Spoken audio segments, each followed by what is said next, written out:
teman-teman Eureka Woman semua.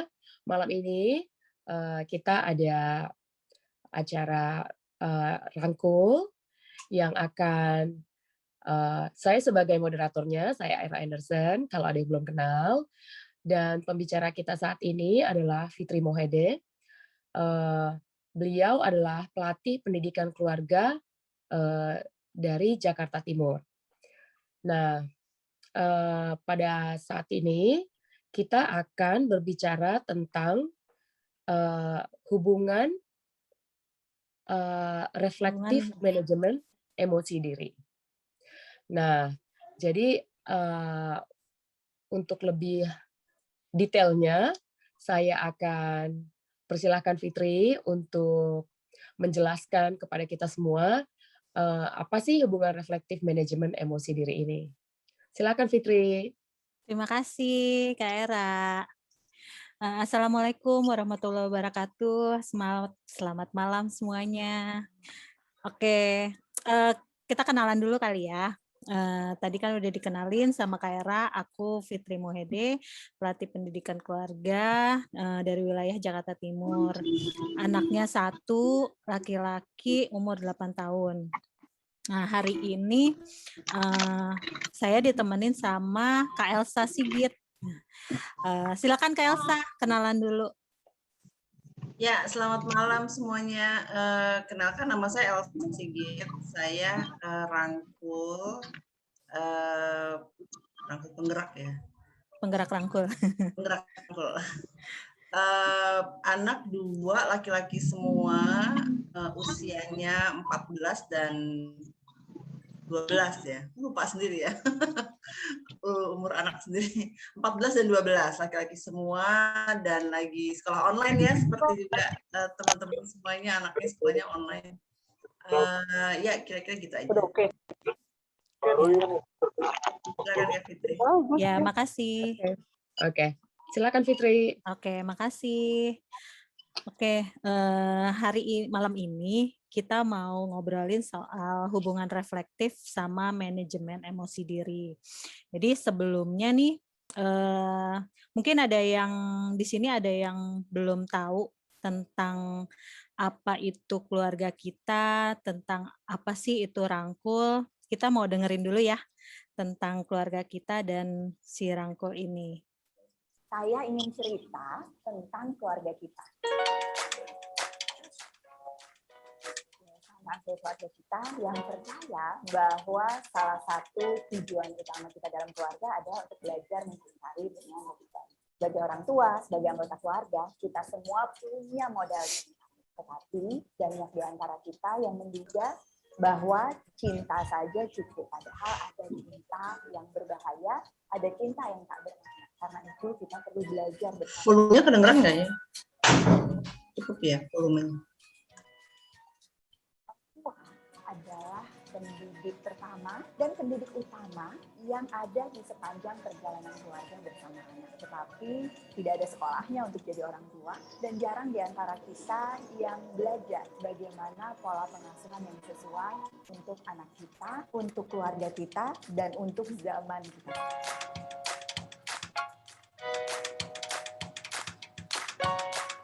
Kalau berbicara tentang keluarga kita, maka tujuannya mengajak semua keluarga Indonesia untuk melakukan praktek cinta. Praktek cinta yang bagaimana? Yang lebih baik tadi. Caranya lewat belajar 3 kurikulum utama, kurikulum hubungan reflektif, yang membantu anak-anak kita dan kita sendiri jadi lebih bahagia. Kurikulum disiplin positif yang menumbuhkan kemandirian dan seluruh anggota keluarga. Dan yang terakhir, yang menciptakan anak-anak yang cerdas, bukan hanya untuk masa sekarang, tetapi untuk masa depan. Kita selalu percaya bahwa proses belajar tidak akan pernah terjadi secara instan. Karena tujuannya adalah mengubah perilaku. Bukan cuma sekedar sadar, bukan cuma sekedar paham, tetapi betul-betul mampu mempraktekkan cinta di keluarga kita sehari-hari, maka proses belajarnya juga perlu berlangsung dengan bertahap. Nah, caranya gimana? Banyak banget orang yang kemudian bertanya, bagaimana sih kita melakukan pendidikan keluarga, tapi yang betul-betul melibatkan semua. Melibatkan semua itu melibatkan siapa saja? Melibatkan orang tua yang ada di sekeliling kita, melibatkan keluarga besar, melibatkan korporasi, melibatkan pemerintah.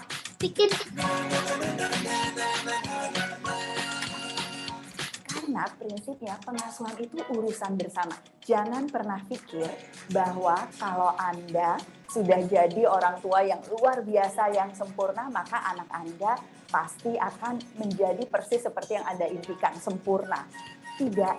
Untuk bisa menjadi orang tua yang baik, kita harus kerja barengan. Kita harus percaya bahwa sebetulnya yang akan menentukan masa depan anak itu bukan hanya sekedar orang tuanya, tetapi semua orang yang membantu kita menuju pendidikan keluarga. Yang keluarga kita paling percaya, sumber belajar utama itu sebetulnya ada di orang tua lainnya.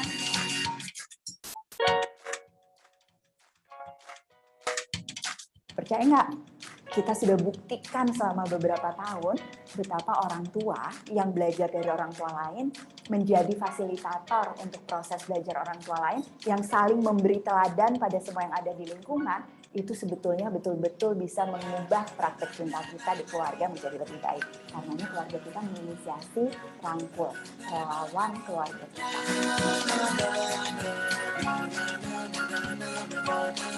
Siapa yang menjadi Rangkul? Semua orang yang peduli dan merasa bahwa bukan hanya dia sebetulnya yang punya masalah, tetapi bahwa memang pada saat kita bicara pendidikan keluarga di Indonesia, ini masih banyak sekali yang harus kita lakukan bersama-sama.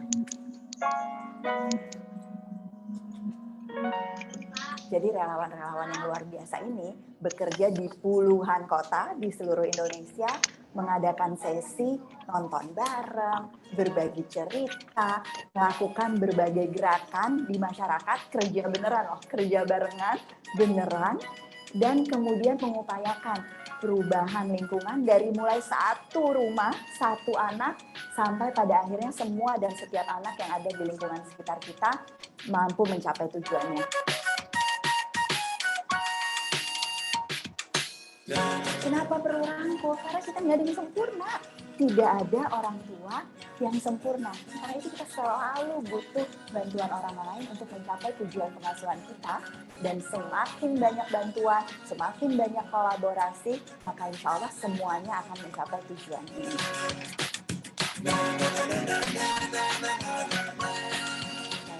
Tujuan agar pendidikan keluarga menciptakan orang tua dan keluarga yang berdaya dan pada akhirnya menumbuhkan anak-anak yang bahagia, yang mandiri, dan yang cerdas yang akan menentukan Indonesia akan jadi seperti apa 30 tahun lagi dari sekarang.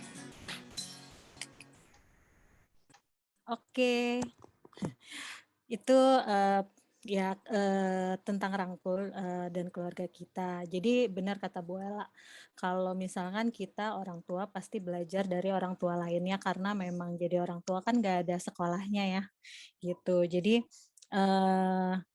enaknya jadi Rangkul, kita kan karena bikin-bikin sesi kayak begini nih sekarang, terus mendengar cerita-cerita pengalaman orang tua lainnya, kita jadi bisa mengambil praktik baik. Jadi ketika kita bisa pada suatu saat menemukan masalah yang sama, kita bisa tahu apa yang udah kita apa yang harus kita lakukan gitu. Oke, nah hari ini kita kan akan ngebahas tentang hubungan reflektif, manajemen emosi theory. Nah, kalau misalnya aku langsung aja ya. Jadi kalau jadi orang tua tuh kan sebenarnya pengalamannya tuh emosional banget ya, gitu. Jadi dari kita dari single tiba-tiba kita ketemu pasangan hidup, terus habis itu dari yang kita cuma pacaran, terus tiba-tiba memutuskan untuk menikah, terus ketambahan anggota keluarga yang tadinya misalkan cuma bertiga jadi bersepuluh gitu, karena ada anggota keluarga baru. Terus kemudian kita punya anak. Nah, anaknya 1, 2, 3 kayak gitu. Jadi pada saat kita merasakan hal itu tuh semuanya jadinya campur aduk gitu. Dari seneng, terus ada takutnya, terus khawatir. Seneng tuh karena ya salah satunya kita menemukan pasangan hidup, terus keluarga bertambah banyak, terus takutnya misalnya apakah keluarga pasangan bisa menerima kita, atau apakah pasangan bisa menerima kita, itu kan yang ditakutin. Terus khawatir apakah kita bisa menjadi orang tua yang baik untuk anak-anak kita nantinya. Jadi semuanya tuh kayak udah nyampur aduk jadi satu gitu. Nah, Gado-gado ya, Fit? iya, gado-gado deh semuanya. Karedok dan gado-gado. Iya, terus jadi nah sebenarnya emosi-emosi yang ini tuh yang kita rasain tuh sebenarnya wajar banget. Karena sepanjang kita menjalankan peran sebagai orang tua ataupun bukan menjadi seorang tua, semuanya pasti akan kita rasain dan perasaan tersebut emang selalu ada gitu. Walaupun misalnya kita belum punya anak, ya tetap aja emosi-emosi tersebut pasti akan keluar gitu. Nah, sebenarnya bagaimana sih pengaruh emosi yang kita rasakan dalam hubungan dan cara kita mengelolanya. Nah, manajemen emosi diri ini sebenarnya adalah kurikulum pertama dari hubungan reflektif. Jadi kurikulum pertama dari kurikulum dasarnya dari keluarga kita. Jadi karena kita yakin, kita yakin dengan memanajemen emosi diri ini, dengan melakukan manajemen emosi diri ini adalah bisa membuat anak yang bahagia gitu. Jadi bisa diawali dengan hubungan yang baik antara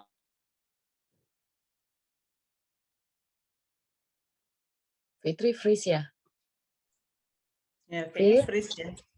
Iya. Di backup sama Elsa? Ya, Sambil nunggu sebentar. Fitri. Mau ditunggu dulu.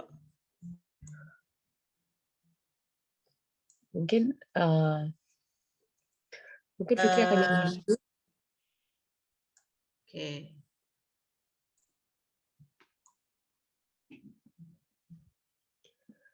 Keluar ya, boleh, mungkin ya, bentar lagi kayaknya masuk lagi ya. bentar lagi mungkin masuk lagi ya. Iya, Kita oke. tunggu aja boleh ya. Oke, boleh. Oke. Jadi sambil nunggu, aku lupa ini tadi. Lupa foto-foto dulu ya. Oh iya, benar. Mumpung masih seger-seger kan. Tapi ini Fitrinya lagi nggak ada. Nanti deh kalau keluar ya. lagi keluar. Oke, jadi Elsa ini Saya rangkul, kebetulan saya ya? rangkul di Jakarta Selatan. Oh, itu udah masuk lagi. aduh maaf. Kayaknya internetku tiba-tiba off. Dimaafin. Oke, kita masuk ke kita masuk ke materi pertama. Dari materi pertama itu dari manajemen emosi adalah hal yang tidak dapat dikontrol gitu. Jadi sebenarnya apa sih hal-hal yang tidak dapat kita kontrol tapi sebenarnya mempengaruhi hubungan keluarga gitu. Yang satu adalah pola pengasuhan di masa lalu.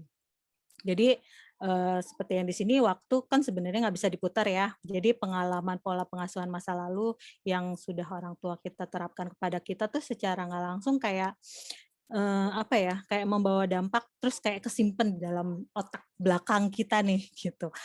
Kadang-kadang kita kan selalu pengen tuh kayak pokoknya aku udah gede kalau udah jadi orang tua nggak mau kayak dia gitu. Kayak nggak mau kayak bapak aku gitu atau nggak mau kayak ibu aku gitu. Tapi tanpa kita sadari ketika kita menjadi orang tua tuh mungkin jadi kayak apa yang dilakukan orang tua kita dulu jadi kita terapkan gitu ke anak kita gitu. Ini termasuk pengalaman pribadi nggak, Fit? Banget gitu. Apalagi soal emosi ya gitu. Mungkin kayak misalnya aku kan datang dari keluarga yang emang agak papaku galak misalnya gitu. Iya. Dan menghukumnya juga kalau orang zaman dulu kan kayak hukuman dengan misalkan pukul atau apa tuh kayaknya udah biasa banget ya gitu. Iya, betul. Nah, ya yang kayak gitu sih sebenarnya gitu. Walaupun sekarang nih kita juga udah berusaha gitu.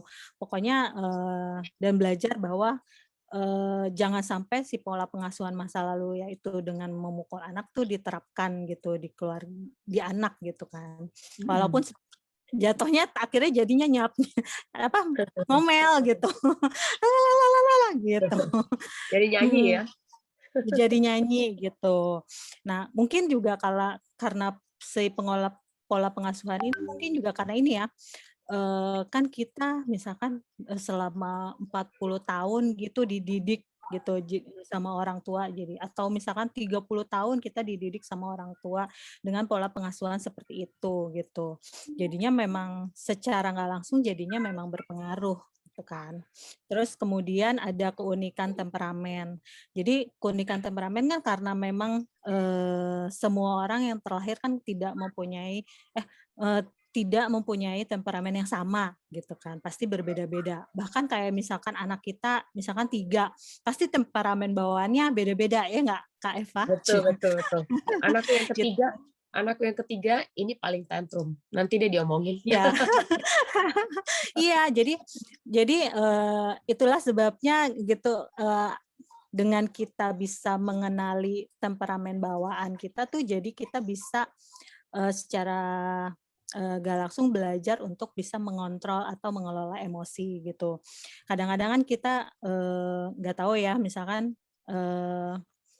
pasangan kita nih, kenapa sih kok dia diem aja nggak Bantuin. ngomong-ngomong apa nggak bantuin nggak apa gitu. Ternyata memang temperamen bawaannya misalkan memang dia sensitif gitu, tidak introvert gitu kan, memang tidak bisa mengeluarkan, tidak seekspresif kita misalkan istrinya. Nah seperti itu. Jadi dengan belajar si manajemen emosi diri ini, kita bisa dengan belajar mengenali temperamen bawaan, kita jadi tahu bagaimana cara menghandle misalkan pasangan kita yang sensitif atau bisa menghandle anak kita yang tantruman gitu. Terus kemudian ada juga hubungan sosial, pergaulan, dan dunia luar. Jadi emang kita kan nggak bisa mengontrol pola asuh orang lain ya gitu. Kita tidak bisa memaksakan apa yang sudah kita terapkan bisa orang lain terapkan gitu. Jadi ya balik lagi ke keunikan temperamen. Jadinya kita juga harus bisa mengenali temperamen bawaan, gak cuma keluarga doang ya, tapi juga teman, terus habis itu mungkin keluarga lain, kakek, nenek, yang kayak gitu. Jadi, nah ketika kita bisa bisa mengelola emosi kita dengan baik, mengontrol emosi kita dengan baik, terus kemudian bisa diterapkan di keluarga kita, jadinya bisa menjadi contoh keluarga lainnya juga nih, gitu. Jadi keluarga lain bisa mencontoh, oke, cara handle-nya kayak gini gitu. Walaupun kadang-kadang mungkin ada gitu, Fitri rangkul nih, kira-kira apa ya yang akan dia lakukan ketika anaknya tantrum di mall gitu, misalnya gitu. Nah, kayak gitu. Jadi semakin berpengaruh kuat nilai dan konsistensi perilaku kita dalam keluarga, jadi semakin mudah untuk anak memilih dan mengambil keputusan bijak. Karena balik lagi ya, orang tua tuh fotokopi anak. Fotokopi anak. Jadi apa yang orang tua lakukan di rumah, itu pasti akan diikuti oleh anak gitu. Jadi ketika aku sedang berusaha untuk mengontrol emosi, itu pasti akan juga dilakukan oleh si anak ketika dia misalkan mengalami emosi gitu. Nah, kemudian ada perubahan zaman juga. Jadi setiap anggota keluarga perlu menerima bahwa meski banyak hal yang secara filosofi tetap sama, tapi memang seiring waktu, bertambahnya tahun gitu, pasti akan ada yang berbeda gitu kan. Jadi misalnya perkembangan teknologi pastinya dari kita yang bukan digital berubah menjadi digital. Terus kayak sekolah ya, biasanya kita sekolah offline, tiba-tiba kita sekolah online, daring, kayak gitu-gitu. Nah, kayak gitu. Jadi kalau perkembangan teknologi itu jadinya selain memudahkan interaksi dalam hubungan, namun juga bisa mendapatkan resiko gitu. Apabila kita orang tua nggak mau belajar untuk ikut ikut apa ya, andil dalam perkembangan zaman ini, terus dan tidak bisa mengendalikannya dengan baik. Gitu. Nah ini ada audionya, kita bisa dengerin sama-sama. Oke.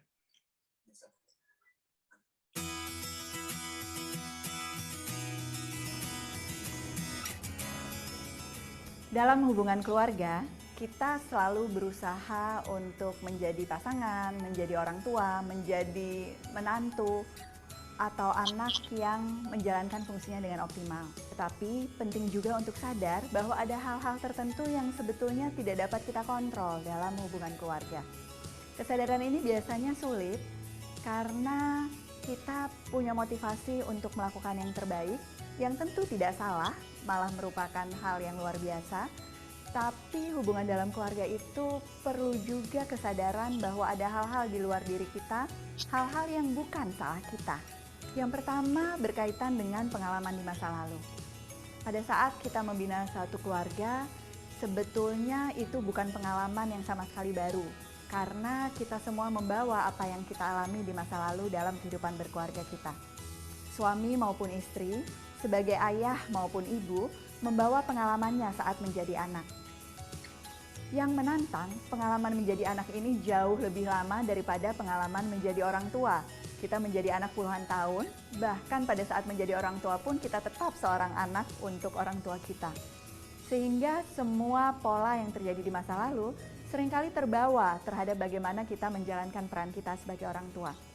Tentu banyak yang positif, tapi ada juga hal-hal yang sebetulnya kita sudah berjanji tidak akan aku melakukan hal yang seperti itu, tidak akan aku jadi seperti ibuku atau ayahku, tapi tanpa disadari kita lakukan kembali berulang dan terus mengulangi pola yang kadangkala salah di dalam keluarga kita sendiri.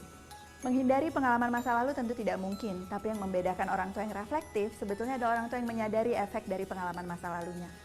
Kalau saya dibesarkan di sebuah keluarga di mana konflik dibicarakan dengan terbuka, sementara pasangan saya lahir dalam sebuah keluarga yang terbiasa untuk menyembunyikan konflik, maka tentu kedua pengalaman yang berbeda itu akan mempengaruhi bagaimana konflik dan masalah dihadapi dalam keluarga baru saya. Sekali lagi, tidak ada yang salah atau benar, tetapi yang ada dan perlu dilakukan adalah kesadaran tentang apa sih yang masing-masing kita bawa ke dalam hubungan ini. Faktor kedua yang juga tidak dapat dikontrol, tapi seringkali berusaha kita kontrol adalah keunikan temperamen. Setiap anggota keluarga punya temperamen yang unik, yang dibawa sejak lahir. Kalau anak saya keras kepala, saya sebetulnya punya pilihan untuk melihat itu sebagai temperamen yang juga positif.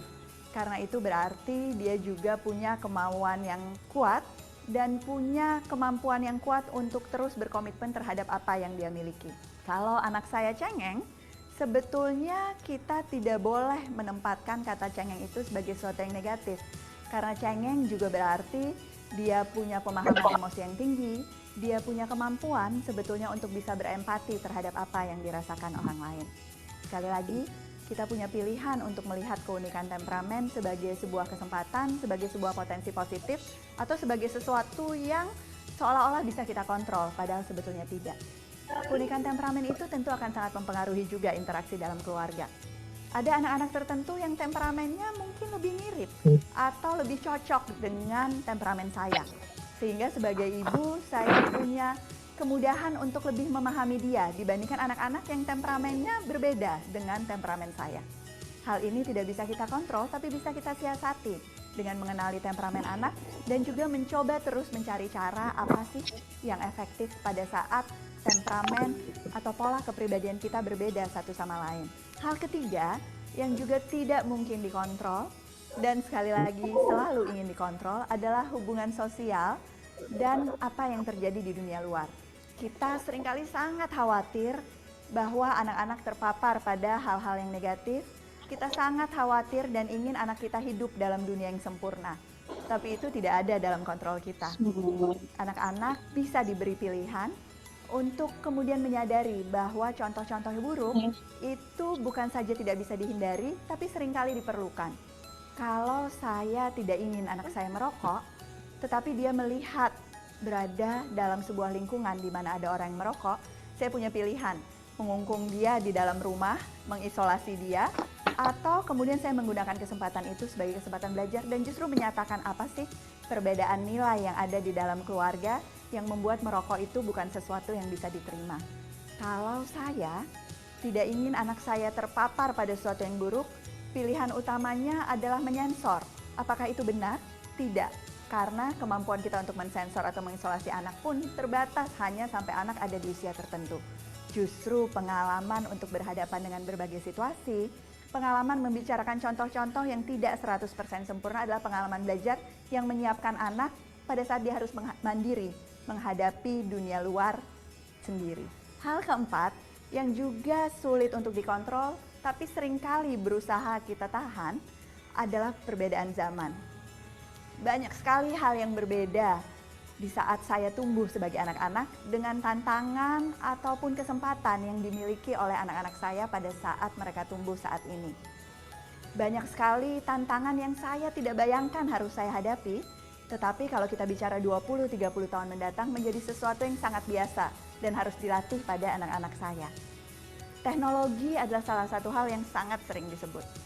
Teknologi tidak bisa dihindari. Teknologi ada di zaman ini, tetapi apakah dia menjadi sesuatu yang bermanfaat atau menjadi sesuatu yang menjadi distraksi dalam keluarga, pilihannya ada di kita masing-masing. Apakah teknologi yang mengontrol kita ataukah kita yang berusaha mengambil manfaat yang optimal dari teknologi, pilihannya ada di keluarga masing-masing. Banyak sekali yang bisa dilakukan dengan teknologi sebetulnya.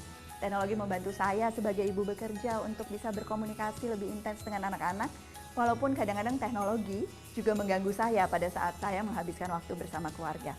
Jadi sekali lagi, terimalah bahwa ada hal-hal yang tidak bisa kita kontrol, tapi ketahuilah bahwa banyak hal sebetulnya dan strategi yang bisa kita lakukan untuk membuat pola pengasuhan masa lalu, keunikan temperamen, contoh-contoh yang ada di dunia luar dan perubahan zaman menjadi sekutu kita dalam membangun hubungan yang reflektif dalam keluarga.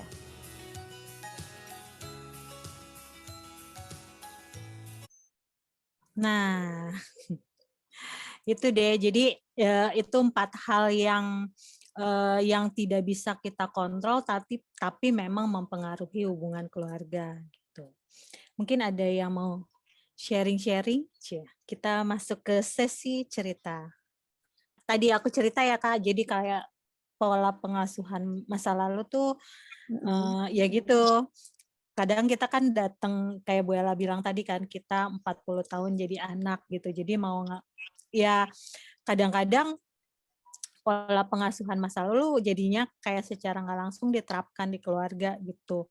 Walaupun kita udah pengennya nggak boleh kayak gitu. Kita tahu tuh itu sebenarnya nggak baik gitu ya. Tapi tetap kayak kita secara nggak sadar tuh kita lakukan gitu.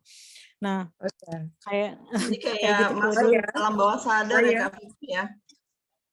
Kayak udah masuk alam bawah sadar gitu. Terus dulu tuh ya aku agak susah untuk mengendalikan emosi, maksudnya marah gitu ya.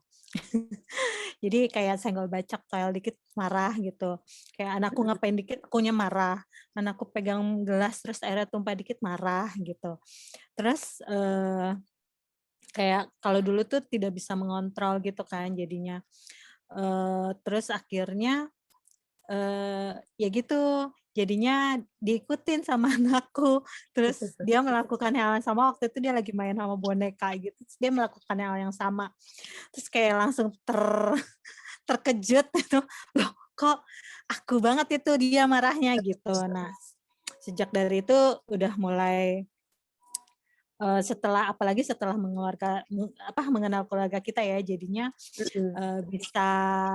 bisa belajar secara refleksi diri, terus jadi belajar mengelola emosi gitu. Nah, ketika kita sudah bisa belajar memaafkan, insya Allah gitu, apa yang kita lakukan juga pasti bisa berjalan dengan lebih baik. Kak Elsa, mungkin ada yang mau ditambahin?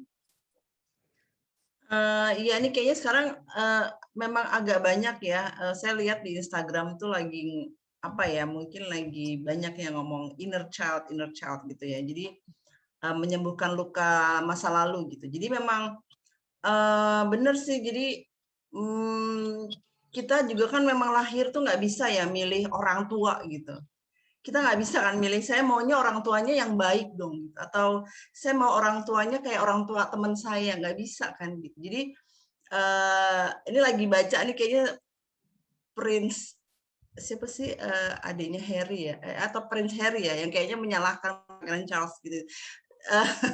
Maaf nih jadi ke bawah-bawah gitu. Tapi ya memang orang tua tuh juga kan memiliki masalah mereka sendiri gitu. Mungkin zaman orang tua kita dulu belum ada keluarga kita kali ya Kak Fitri ya. Jadi mereka juga belum bisa belajar atau maksudnya ya memang beda gitu. Jadi orang Beda masa lalu zaman. kan maksudnya ikut ya, mungkin ikut aja gitu ya. Orang tua saya dulu mengajarkan A ya, saya mengajarkan A juga ke anak saya, begitu seterusnya. Nah mungkin kebetulan pas level kita langsung udah ngerasa yang kayaknya nggak bisa nih gitu, kayaknya orang tua gue dulu ngajarinnya A, nah sekarang nggak mau A gitu, jadi saya maunya mungkin A plus B gitu ya, A plus B, B itu mungkin suami kita gitu atau pasangan kita gitu. Tadi kan juga bilangin ya bahwa Bu Ella tadi di audio kan bilang kalau kita itu terbiasa membahas masalah gitu dalam keluarga, tapi pasangan kita itu di keluarganya tidak menyelesaikan masalah gitu, jadi masalah itu dipendam atau apa gitu. Nah begitu kita nikah sama pasangan kita kan akan berbeda ya cara handle masalahnya gitu. Nah itu kan nanti akan berpengaruh ke anak kita. Jadi memang yang sekarang ini kita tuh memang kayak kita mungkin punya pola A gitu ya, mungkin orang tua kita kasih A, mungkin kita A plus lah gitu, A plus tapi terus ditambah sama pasangan kita, dia cari B-nya yang bagus juga, B plus. Jadi mungkin A plus tambah B plus. Jadi akhirnya A plus dan B plus itu yang nanti kita ajarkan anak kita, yang ambil baik-baiknya semua dari orang tua kita masing-masing, terus kita godok lagi, kita buat pola asuh yang buat anak kita yang terbaik menurut kita gitu. Jadi memang tidak ada orang tua yang sempurna, itu sebenarnya yang harus kita terima gitu ya, maksudnya kita pahami gitu. Dan kalau tadi namanya menyembuhkan luka lama gitu, memang saya waktu itu juga kerasa sih, kalau tadi Kak Fitri ngelihat anaknya tapi marah terus kayaknya kayak saya gitu. Itu sih saya juga, anak saya yang gede itu juga sama persis plek-plekan abis gitu. Terus waktu itu sih saya ngerasanya waktu pas saya marah saya juga gitu. Jadi misalnya anak saya masih kecil, anak saya nggak boleh nonton TV gitu ya. Udah waktu TV dimatiin. Itu saya bisa marah banget kenceng dan nadanya tuh tinggi, oktav 7 oktav atau 8 oktav gitu, matiin TV-nya gitu. Terus suami saya juga suami saya itu adalah anak kelima dari 7 bersaudara, jadi mungkin udah nggak kebagian marah gitu ya sama orang tuanya. Dia tuh yang ngelihat saya, kenapa sih kok marah, Mbak? Udah tinggal dimatiin aja TV-nya gitu. Terus menurut saya cuman yang, kok dia simple banget deh kayaknya gitu.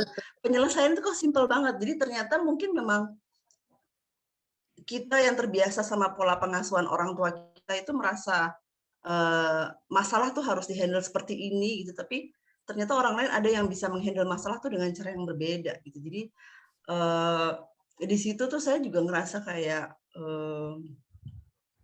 oh iya ya kok kayaknya saya begini gitu. Jadi kayak kejeder sendiri, kayak kejedot kepala saya gitu. Terus ya memang akhirnya harus refleksi ya gitu.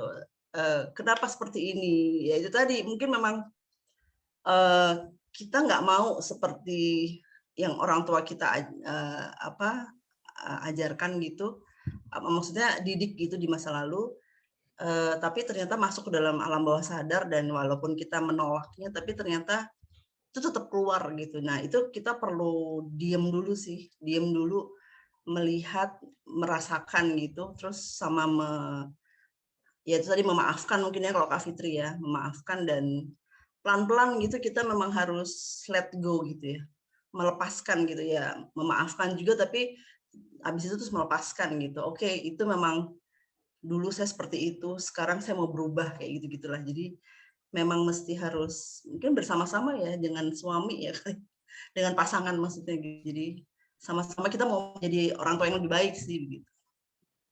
Ya, saya mau coba jelasin aja ya. Jadi benar, jadi tadi posisi atau fungsi kita sebagai bisa orang tua, bisa anak, bisa menantu, bisa kakak ipar, adik ipar, itu semuanya juga bisa memicu ini ya, kita harus mengelola emosi gitu. Jadi kita sebenarnya tahu ya bahwa emosi itu sebenarnya mungkin bukan cuma marah aja ya. Oh, saya emosi nih gitu, bukan marah gitu. Tapi emosi itu sebenarnya banyak, bahagia juga emosi gitu. Ceria segala macam itu juga emosi gitu ya. Tapi yang di sini ya marah dan rasa khawatir, rasa bersalah itu juga emosi. Nah, di sini kita akan mengenali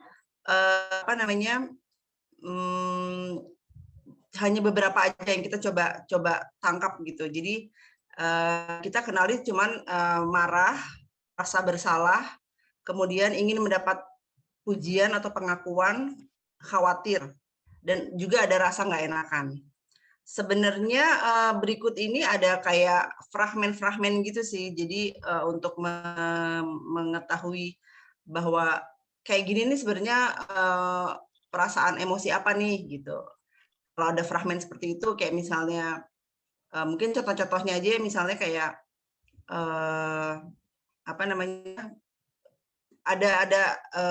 kita datang nih ke rumah keluarga besar misalnya seperti itu. Terus kemudian saya sebagai istri, kemudian mungkin misalnya ibu mertua saya gitu ya, dia negor saya di depan umum gitu ya. Gimana sih anaknya kok dikasih makannya seperti itu, atau cara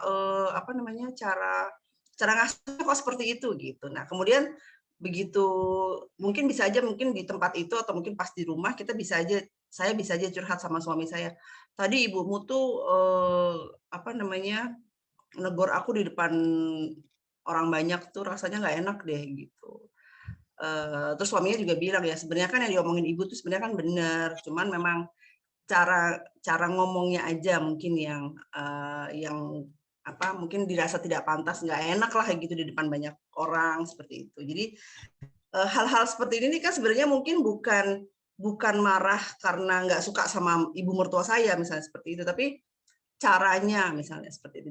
Jadi sebenarnya saya tuh ada perasaan nggak enakan gitu, nggak enak dong sama orang lain gitu, nggak enak dong sama temen, sama kakak atau sama adik, atau kalau nggak kadang-kadang suka di situasi yang lain gitu,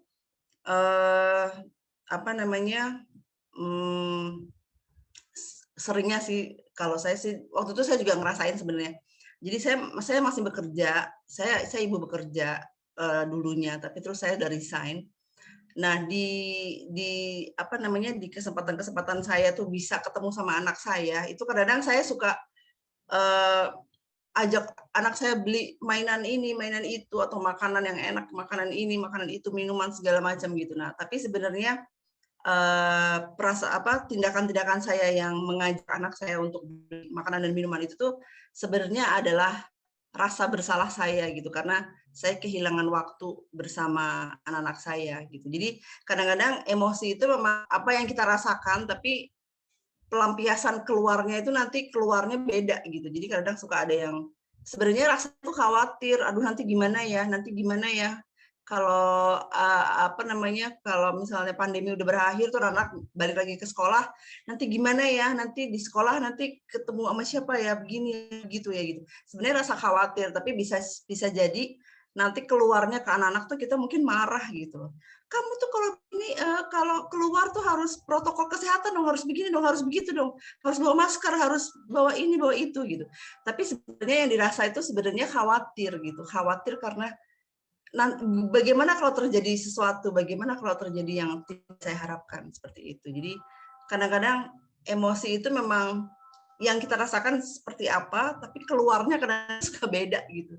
Nah itu yang perlu kita berbeda gitu ya saya. kadang-kadang jadi itu yang perlu kita kenali, bahwa sebenarnya tuh saya tuh orangnya, terus terang kalau saya gitu ya, saya tuh kadang-kadang suka ngerasanya saya itu emosi bawaan saya itu adalah saya ingin dapat pujian, saya ingin dapat pengakuan gitu, kayak oh dia bisa ini, dia bisa itu gitu. Tapi kadang-kadang misalnya misalnya nggak dapat gitu, akhirnya saya sekarang ya punya trik lah ya, maksudnya mungkin dapat info, dapat masukan juga dari teman-teman di Rangkul juga ya, bahwa nggak apa-apa kalau emang nggak dapat pengakuan dari orang lain, kita bisa memberikan pengakuan kepada diri sendiri, kita reward ourselves gitu. Jadi akhirnya saya mungkin me time, saya ini, saya itu, saya mungkin beli kopi yang saya suka lah atau gimana lah gitu ya. Jadi ya akhirnya kita memang harus mengetahui emosi kita dulu, kemudian kayak gitu kan sebenarnya berulang ya, berulang, lama-lama kita, oh kayaknya gue tuh begini, kayaknya gue tuh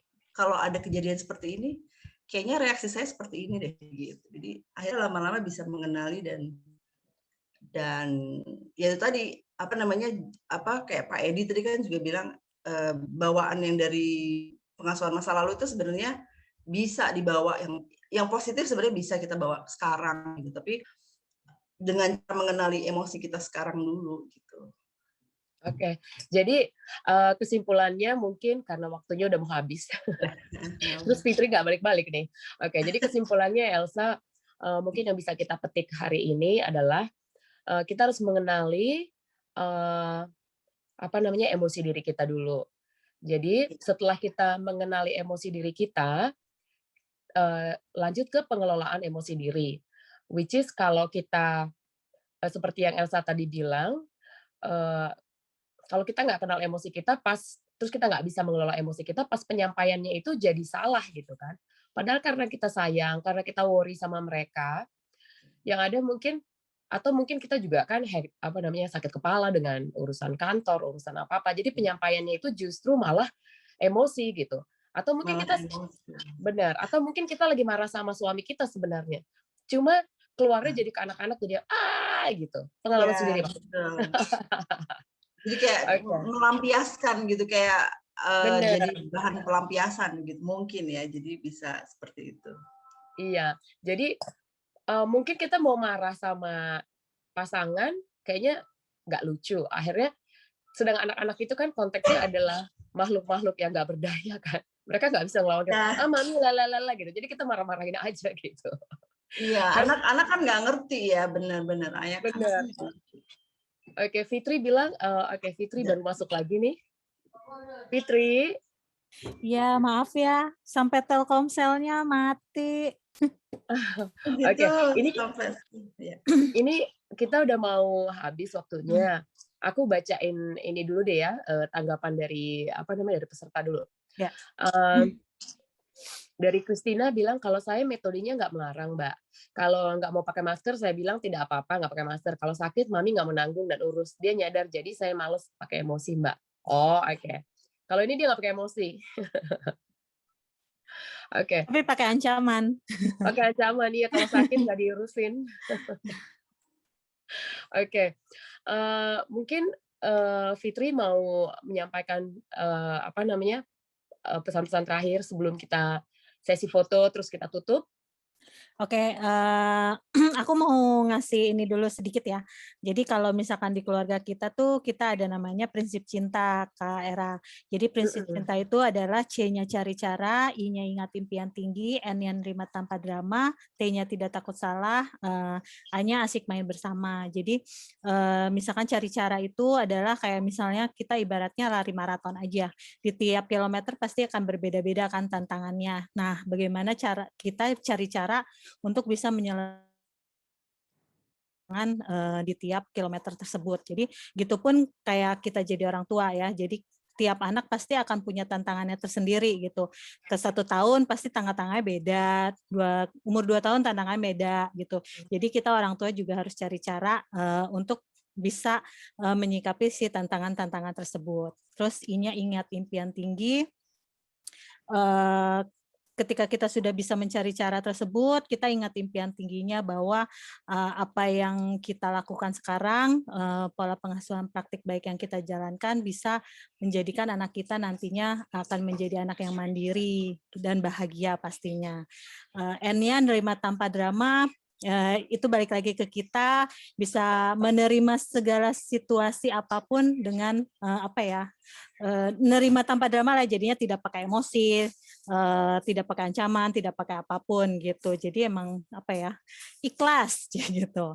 Terus T-nya tidak takut salah. Tidak takut salah kenapa ditaruh di keempat nih, tidak takut salah. Ketika kita cari cara tidak berhasil, ingat impian tingginya masih belum juga, nerima tanpa dramanya juga masih belum, kita harus ingat tidak takut salah gitu, karena balik lagi yang tadi aku jelasin, sekolah orang tua itu tidak ada sekolahnya, jadi jangan khawatir kita melakukan kesalahan. Enaknya jadi orang tua adalah kita bisa refleksi diri, berbenah diri untuk bisa menjadi lebih baik lagi keesokan harinya. Karena kita kan sama-sama anak-anak kita terus. Hari ini salah, kita besok bisa perbaiki asal tidak mengulang kesalahan yang sama. Hanya asik main bersama, jadi dalam setiap keluarga diperlukan humor, bercanda gitu. Nah itu akan lebih mempererat kehangatan keluarga. Seperti itu. Oke, Kak Era. jadi ngebalap ya kesannya. Jadi ngebalap deh kesannya. Tapi gitu, itu semuanya ada di bukunya sih, ya. Bukunya ini, keluarga kita mencintai dengan lebih baik, gitu. Semuanya ada di sini.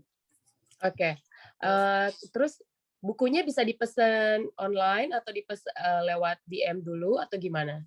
Bisa DM ke aku, nanti kita buka PO. Nanti kita buka PO. Nah, buat orang tua yang pengen bukunya, boleh kontak Fitri langsung. Nanti kata Fitri bisa buka PO. Oke, sebelum kita tutup, kita mau foto bersama dulu. Hana, bisa ditolong nggak ya untuk foto bareng semuanya? Yang kameranya ditutup mungkin bisa dibuka, jadi kita bisa lihat semuanya. Oke, siap ya? 1, 2, 3. Oh, kedengeran ya kliknya? Oke, sekali lagi ya, Hana. 1, 2, 3. Oke, thank you semuanya yang udah hadir dalam kesempatan kita malam ini. Thank you juga Fitri sama Elsa yang udah jadi narasumber. Waktunya nih benar-benar mepet banget ya. Mungkin kalau ada yang mau bertanya bisa langsung DM ke Fitri atau follow Instagram. Jadi nanti bisa di follow up sama Rangkul ya. Ya. Oke. Dan untuk teman-teman yang lain, jangan lupa minggu depan tanggal 4 Juni kita ada lagi jam 7 sampai jam 8.30 teknik komunikasi dalam keluarga. Ya, untuk minggu depan kan ya Fitri? Iya, tanggal 4 Juni. Di jam yang sama ya, startnya. Di jam yang sama. Oke. Terus kalau ada yang mau tanya, nanti bisa lanjut langsung ke Elsa. Elsa sama Fitri ini IG-nya itu satu dengan Rangkul atau pribadi-pribadi? Aku pribadi sih namaku Fitri Mohede udah. Oke, Fitri Mohede. Terus kalau gitu, sedangkan Elsa? Sigit ya. Sigit ya. Sigit Tea. Oh, oke. Tea bahasa Sunda ya. Oke. Oke, selamat. Thank you semuanya yang udah ikutan. Selamat malam buat semuanya. Sampai ketemu lagi minggu depan. Bye semua. Terima kasih. Maaf ya, tadi aku. Terima kasih. It's okay. Yo, bye. Bye.